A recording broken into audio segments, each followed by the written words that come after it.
Altcoin market কি ধীরে ধীরে বিয়ারিশ স্ট্রাকচারে ঢুকে যাচ্ছে? ডজ সাপোর্ট ভেঙেছে, এক্সআরপি ক্রুশাল ফ্লোর টেস্ট করছে, আর বাইন্যান্সে স্টেবল কয়েন রিজার্ভস কমছে। এগুলো কি শুধু শর্ট টার্ম কারেকশন নাকি লিকুইডিটি ড্রেন শুরু হয়েছে? চলুন একে একে স্টেপ বাই স্টেপ দেখে নিই। প্রথমে আসি ডজ কয়েন নিয়ে।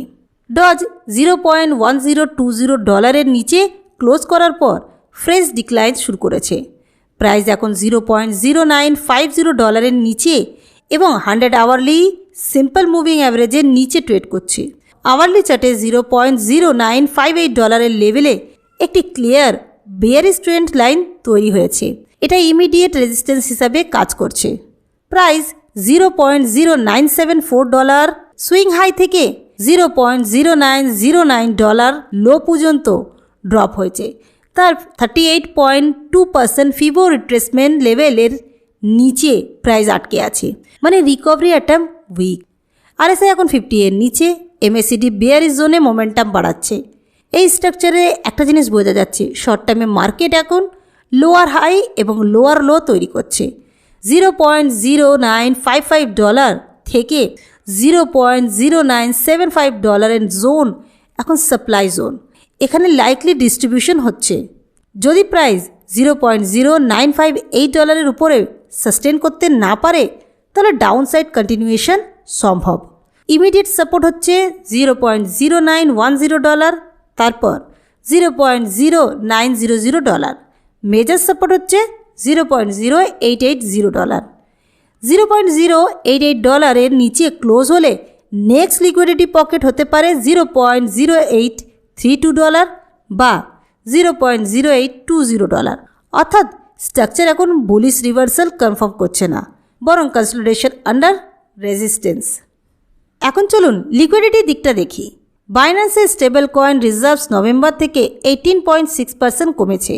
প্রায় $50.9 বিলিয়ন থেকে নেমে $41.4 বিলিয়ন হয়েছে, মানে প্রায় $10 বিলিয়ন লিকুইডিটি কমেছে। স্টেবল কয়েন সাধারণত ড্রাই পাউডার হিসাবে থাকে।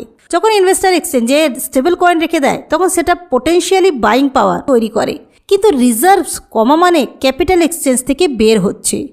এভাবে দুটো দিক হতে পারে, এক তো হচ্ছে কি ইনভেস্টার ফিয়েটে কনভার্ট করছে, অথবা দুই হতে পারে ক্যাপিটাল সাইডলাইনে যাচ্ছে কিন্তু এক্সচেঞ্জে নেই। Total stable coin market cap এখন প্রায় $300 বিলিয়ন, আর নতুন স্ট্রং ফ্লো নেই। লিকুইডিটি এক্সপেনশন না হলে সাস্টেনেবল র্যালি কঠিন আছে। ফেড পলিসি এখানেও গুরুত্বপূর্ণ। সিএমই ডেটা অনুযায়ী মার্চে রেট আনচেঞ্জ থাকার প্রবাবিলিটি 95.5%, মানে ইমিডিয়েট লিকুইডিটি ইজিং আসছে না। মার্কেট এখন নিউট্রাল মনিটারি স্ট্যান্সে আছে। এটা ক্রাস্টিগার না এবং র্যালি ফিউলও না। লো লিকুইডিটি এনভায়রনমেন্টে স্মল সেল প্রেশার বড় প্রাইস ইম্প্যাক্ট তৈরি করতে পারে। এবার আসে এক্সআরপিতে। এক্সআরপি $1.3880 উপর থাকতে পারেনি, তারপর $1.3750 এবং $1.3650 ভেঙে শর্ট টার্ম বিয়ারিশ জোনে ঢুকেছে। লো তৈরি হয়েছে $1.3275, প্রাইস এখন $1.350 নিচে এবং 100 আওয়ারলি এসএমএ এর নিচে ট্রেড করছে। $1.4244 সুইং হাই থেকে $1.3275 লো পর্যন্ত মুভের 23.6% ফিবো রিট্রেসমেন্টের নিচে কনসলিডেট হচ্ছে, মানে রিকভারি এখন উইক। $1.3650 এবং $1.3750 ইমিডিয়েট রেজিস্ট্যান্স, আর মেজর রেজিস্ট্যান্স হচ্ছে $1.40। আওয়ারলি চার্টে $1.4250 বিয়ারিশ ট্রেন্ড লাইন আছে। Lower high structure intact. যদি $1.3750 ক্লিয়ার করতে না পারে ডাউনসাইড কন্টিনিউয়েশন সম্ভব। ইমিডিয়েট সাপোর্ট $1.3275, তারপরে $1.3200। $1.3200 নিচে ক্লোজ হলে নেক্সট জোন হচ্ছে $1.3050 এবং তারপরে $1.30 সাইকোলজিক্যাল লেভেল। আরএসআই 50 এর নিচে এমএসিডি বিয়ারিশ মোমেন্টাম বাড়াচ্ছে।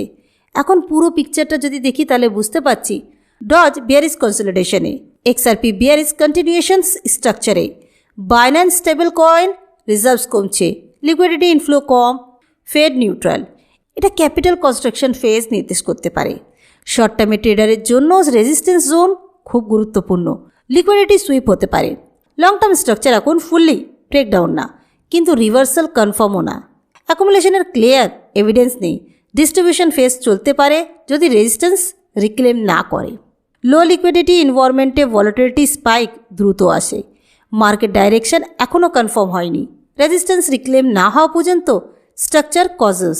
রিস্ক ম্যানেজমেন্ট বজায় রাখুন।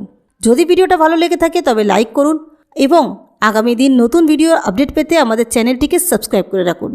দেখা হবে আবার পরবর্তী কোনো বিশ্লেষণে।